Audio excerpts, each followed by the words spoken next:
The rain hammered against the corrugated iron roof of their tiny makeshift office, a rhythmic counterpoint to Amelia's frantic tapping on the keyboard. Across from her, Marco stared blankly at the flickering screen, the glow illuminating the exhaustion etched on his face. They were days away from the deadline, and the coding for Project Phoenix, the app that was supposed to save them, was riddled with bugs. "It's no use, Amelia," Marco sighed, running a hand through his already disheveled hair. "We're doomed. Remember what old man Abernathy said at the bank? 2 kids from nowhere trying to build an empire. Preposterous." Amelia slammed her laptop shut. "Don't you dare quote that dried-up prune. We've come too far to quit now." The lights flickered again, plunging the room into near darkness. A low growl echoed from the corner. They both froze. Did you hear that?" Marco whispered, his voice barely audible above the rain. Suddenly, a figure coalesced in the shadows. It was tall and gaunt, its eyes burning with an unnatural light. A spectral hand reached out, its touch radiating an icy cold. "Abernathy sends his regards," the figure rasped, its voice like nails on a chalkboard. "Failure is your destiny." Amelia stepped forward, a fire igniting in her eyes. "Destiny is for those who let others write their stories. We write our own." She grabbed a nearby soldering iron, its tip glowing red. "You think fear can stop us? We faced worse than you. We faced doubt, poverty, ridicule, and we're still here."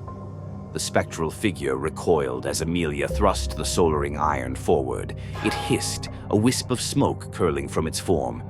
You defy fate." "No," Marco said, finding his voice. "We defy you." He threw a heavy wrench, a symbol of their tireless work, directly at the specter. The figure shrieked, then vanished in a puff of acrid smoke.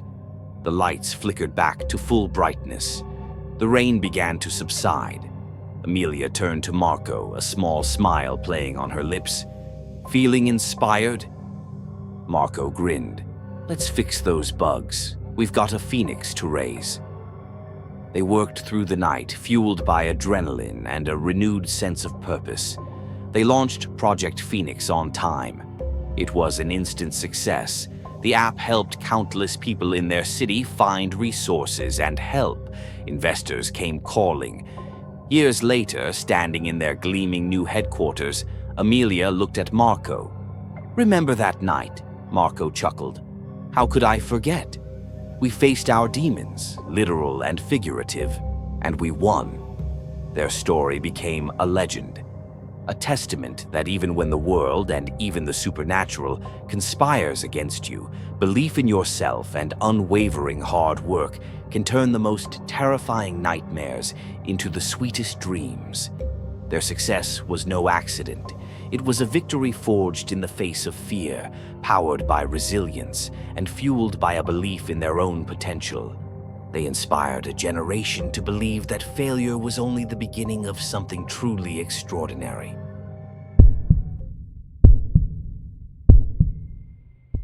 Evelyn gasped awake. She was in the living room, the fire crackling merrily. Samuel was kneeling beside her, his face etched with concern. "Evelyn, are you okay? I got back early. You were mumbling about someone in the walls."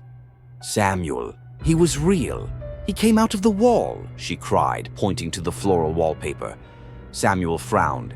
"You must have had a bad dream. There's no one here, love. Relax." He helped her up, and as he did, his arm brushed against the wallpaper.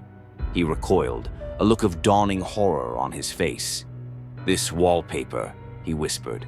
"It's always been floral in the living room, right?" Evelyn nodded, confused. Samuel grabbed a photo album from the shelf.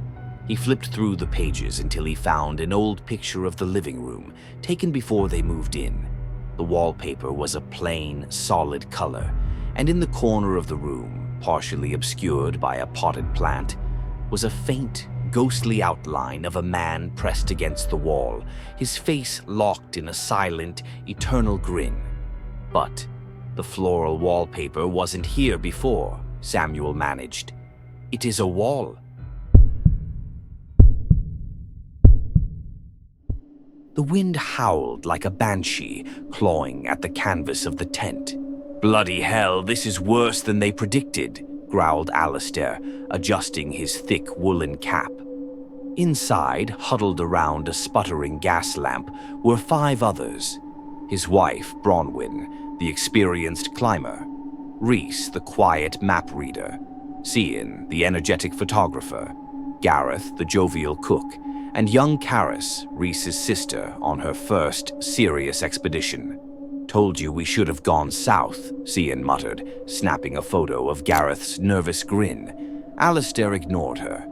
They were camped at the foot of Craig y Quindu, a remote and notoriously unpredictable peak in the Cambrian Mountains, nicknamed locally as the Cairn's Whisper. Legend spoke of a malevolent entity that resided on the mountain, angered by intrusions. Alistair scoffed at the stories, but the atmosphere tonight was unsettling. Suddenly, a blood-curdling scream tore through the storm. It came from outside. "What the?" Rhys stammered, grabbing a climbing axe. Alistair unzipped the tent, peering out into the blinding snow. Nothing, just the wind and the swirling flakes. "False alarm," he said, his voice tighter than he wanted to admit. Then another scream, closer this time. And then a cacophony, panicked shouts, crunching snow, and a guttural roar that resonated deep within their chests. "Get out!" Bronwyn yelled, already scrambling for the tent flap. They burst out into the blizzard. The sight that greeted them was horrific. Gareth lay sprawled in the snow, his face contorted in terror, his chest ripped open. Cian was missing. Panic seized them. They ran blindly down the slope, away from the carnage. Alistair led the charge, convinced they were being hunted. They found a rocky overhang and huddled beneath it, shivering. Karis was hysterical. Alistair felt a sharp, stinging pain in his foot. He looked down and saw a metal tent peg protruding from his boot. He ripped it free, wincing. "We have to get back to civilization," Alistair gasped. "Rhys, check the map." Rhys fumbled with the map, his hands shaking. He suddenly froze, his eyes wide with horror. "Alistair, this isn't our camp." Alistair stared at the map, then back at the familiar, blood-stained tent peg in his hand. He recognized it from his childhood camping trips with his father.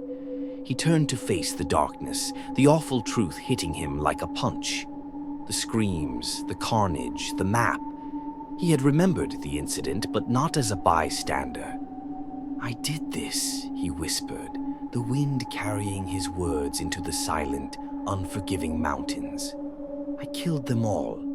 I always do." Please like and subscribe.